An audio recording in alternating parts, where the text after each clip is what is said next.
মধ্যপ্রাচ্যের ভূ রাজনীতিতে ইসরায়েল ও যুক্তরাষ্ট্রের মধ্যকার সামরিক সম্পর্ক দীর্ঘদিনের। বিশেষ করে ইরানের ক্রমবর্ধমান প্রভাব মোকাবিলায় ওয়াশিংটন ও তেল আবিব সবসময় একে অপরের পরিপূরক হিসেবে কাজ করেছে। তবে সম্প্রতি ডোনাল্ড ট্রাম্পের একটি বক্তব্য এই সমীকরণে নতুন মাত্রা যোগ করেছে।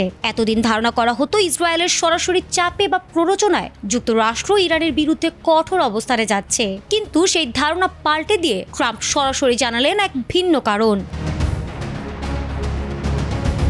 অনেকের মনে প্রশ্ন জেগেছে, ইসরায়েলি প্ররোচনা না থাকলে ট্রাম্পের এই রণংদেহী মূর্তির নেপথ্যে আসলে কি রয়েছে?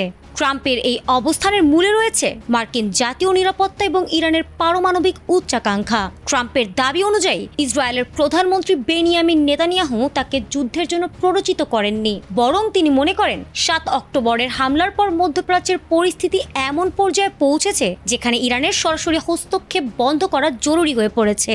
ট্রাম্পের ভাষায় ইরানকে কোনোভাবেই পারমাণবিক শক্তির অধিকারী হতে দেওয়া যাবে না। তিনি স্পষ্ট করেছেন, আমেরিকার স্বার্থ রক্ষা এবং বিশ্বব্যাপী পারমাণবিক হুমকি কমাতেই তিনি ইরানের বিরুদ্ধে কঠোর সামরিক অবস্থান নিয়েছেন। দ্য নিউ ইয়র্ক টাইমসের এক প্রতিবেদনে দাবি করা হয়েছে যে ইসরায়েলের প্ররোচনায় ডোনাল্ড ট্রাম্প ইরানের সাথে যুদ্ধে জড়িয়েছেন। আর এর পরপরই সামাজিক যোগাযোগ মাধ্যম ট্রুথ সোশ্যালে দেওয়া এক পোস্টে ট্রাম্প গণমাধ্যমের খবরকে ভুয়া বলে উড়িয়ে দিয়েছেন এবং সেই সাথে তিনি জানিয়েছেন ইরানের ওপর হামলার সিদ্ধান্তটি ছিল সম্পূর্ণ স্বকীয় এবং এটি আমেরিকার দীর্ঘমেয়াদী নিরাপত্তার অংশ। মূলত তেহরানের আঞ্চলিক আধিপত্য বিস্তার রোধ এবং তাদের সামরিক সক্ষমতাকে গুঁড়িয়ে দেওয়াই ছিল এই অভিযানের আসল উদ্দেশ্য। তবে ট্রাম্পের এই বক্তব্য মধ্যপ্রাচ্য সংকটে এক নতুন বিতর্কের জন্ম দিয়েছে। একদিকে গণমাধ্যমের দাবি আর অন্যদিকে ট্রাম্পের আমেরিকা ফার্স্ট নীতি। এই দুইয়ের মাঝে দাঁড়িয়ে বর্তমান ভূ রাজনীতি এখন এক জটিল সন্ধিক্ষণে।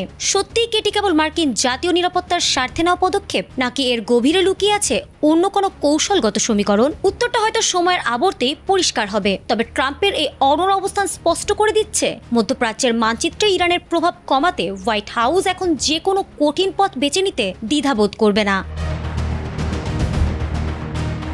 ফারহানা হক, এটিএন বাংলা।